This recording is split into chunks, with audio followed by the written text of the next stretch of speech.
Hey everybody, Tim here, back again for Droid Life. Thank you so much for tuning into the channel. As you can see, we've got the G8 ThinQ from LG in front of us. Finally, long awaited.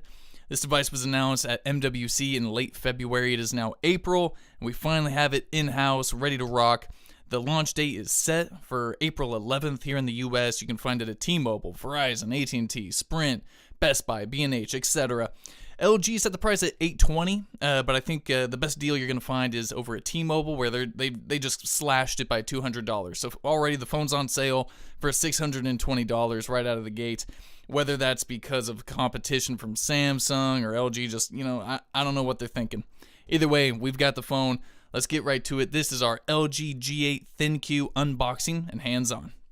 All right, well, enough clowning around. Let's get right into this thing. Wah! Looks like we've got one little sticker here. Close that back up for safety reasons. You never know. Go ahead and slide that. All right. So here is, well, you know what? Here, on the back of the box, just, etc. There's nothing too fancy. However, on the side of the box here, you do have that DTS:X audio, Qualcomm, Snapdragon. It has wireless emergency alerts capable, MQA, Meridian.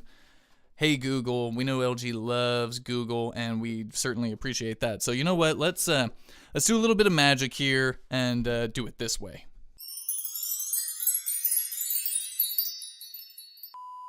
All right, so as you can see, there is a ton of stuff in this box. We of course have our charging adapter, standard USB to USB-C. Down for the bottom of the device, there it is. Gorgeous cord, white cord with a black phone. Gotta love it. Love to see it. 3.5 millimeter headphones. Oops. Little earbuds here. They come in a nice little case. The headphones themselves, interestingly, so they go from sort of a rubber to a threaded. So it's kind of nice. If the whole thing was threaded, that'd be a pretty dope, but that's okay. Thank you for the headphones, LG. Free case. Free little, what is that, TPU or, just, plastic, whatever you throw it on the phone, protects it. Very nice. And also a cleaning cloth. You know what? I can't stress how awesome it is when companies throw in a cleaning cloth, especially on a phone such as this, because, it's highly reflective. It loves fingerprints and all that. So, here, let's go ahead and we'll tear it open here. Put that to the side, and we're going to go ahead. You know what? I was thinking I could just slide it out.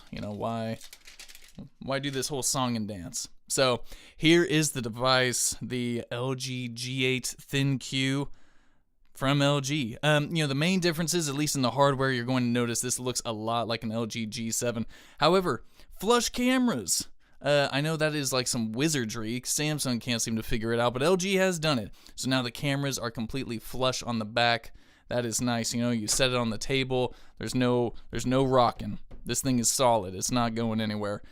Same on the front. Still has a notch on this front-facing display. Not that big of a deal. On the side here, we've got our volume up and down, as well as our dedicated Google Assistant button. On the bottom here, 3.5 millimeter headphone jack, USB-C, external speaker, and then on the right side, power button, and here's going to be your SIM slot and SD slot. So the front, you may have noticed up here at the top, there is no external speaker up here.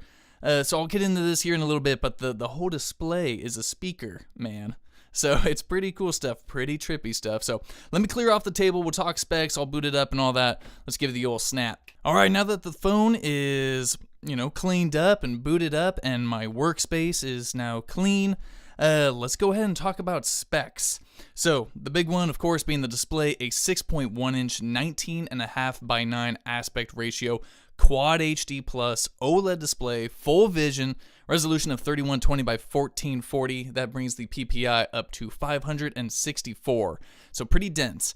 Inside, Qualcomm Snapdragon 855 processor, the latest and greatest from Qualcomm. 6 gigs of RAM, 128 gigs of storage. You have your micro SD slot up to 2 terabytes of storage down from that. Where is that slot? Down here on the right side. That's where you're going to stick your micro SD card. 3,500 milliamp hour battery. On that rear side, that dual camera setup, you have a 16 megapixel wide angle lens as well as a 12 megapixel standard lens. On the front, 8 megapixel camera, and then of course the Z camera and that time of flight camera. That's where all that new gesture stuff is going to be controlled by. Water resistance is rated at IP68. You have your rear-facing fingerprint reader, of course, not in display or not optical or ultrasonic or whatever. It's still on the back, just like the G7 and the V40 from last year. I want to get out of there. Bluetooth 5.0, NFC, USB-C on bottom there. So that boombox speaker still here from that bottom firing speaker, as well as from the display itself, the Crystal Sound OLED. 32-bit Hi-Fi Quad DAC, DTS:X 3D surround sound, HDR10 support, Qualcomm Quick Charge 3.0, FM radio. This phone, from LG, it has got it all. If you want that in-display fingerprint reader and stuff, it's of course missing that. It of course still has a notch, but for $620 from T-Mobile, that it's not a bad option. So now that we've gone over the specs, let's just go ahead, get this bad boy set up, and take a look at the software. Alright, so we've got the G8 ThinQ set up here, everything's good to go. So the first two things, most important things that we need to talk about is Crystal Sound OLED and the time of flight camera. There's nothing to do for the Crystal Sound OLED, and the display speaker, I don't know, I can't keep calling it Crystal Sound OLED, it's just too wordy. So basically, it's going to just act as a speaker. So instead of thinking that the phone only has one bottom-facing external speaker, just think that the whole phone, especially when sat down on a table such as this, flat on a surface, it gets very loud. And I was hoping I could give you a little bit of a demo for that, and I don't know how well you're going to be able to hear it, but all I know is that I can start playing. I can start playing it, turn it up as loud as it's going to be, and you tell me, maybe it gets loud, I don't know. Let's find out.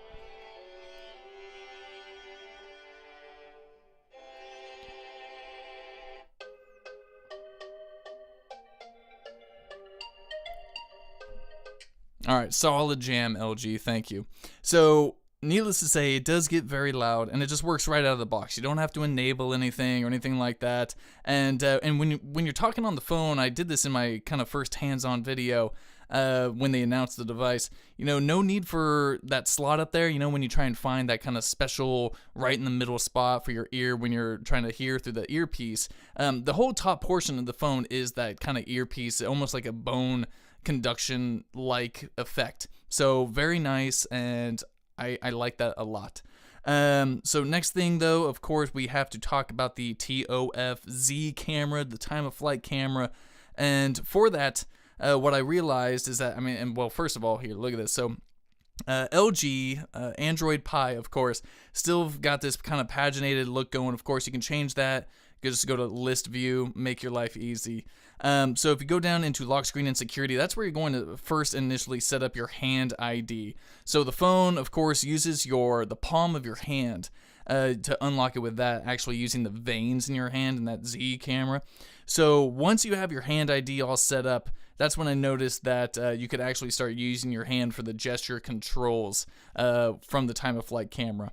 So once you have that set up, and you'll probably be doing that in the initial setup process of the phone, if you go in there and then scroll down a little bit, and it was so much easier when I had it actually in that tab view. So in tab view under general, and then you're going to try and go all the way down. So somewhere under extensions. Under extensions is air motion. And air motion is what that is called, the air gestures. So you're going to be able to set shortcuts, control music and videos, and control calls and alarms. And of course, you can have a guide on or off just in case you kind of forget how to use it. But if we dive into there, it's going to just kind of show you what it's all about. It's going to walk you through the process. Of course, you can set any application you want. So let's say if I swipe to the left, I want my Google Play Music, since I can control the playback using just my hand. And if I swipe right, I'll get YouTube, but of course I could set Instagram or Twitter or whatever app you may want. Google Assistant, even though that has a dedicated Google Assistant button, you can do whatever you want.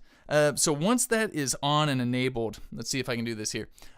You're going to place your hand in front of the phone. The problem is doing this in front of the camera, with the camera not trying to focus on my hand. So let's say if so when your palm is placed in front of the Z camera, you're going to see these lights right here, and that means it's ready. It's trying to read the data in front of it and trying to decipher what you want to do. So let's say I'm holding my palm here. Let's see how long I have to do it for. I will say, like, straight out of the box, I feel like I was having kind of a hard time getting this, and even in my first initial hands-on, it took a while. So now that I've got it, I don't know if you can see it too well, but now I'm using like a scrunching motion, I guess. I'm pinching like with all fingers, and then it's going to bring up those app shortcuts,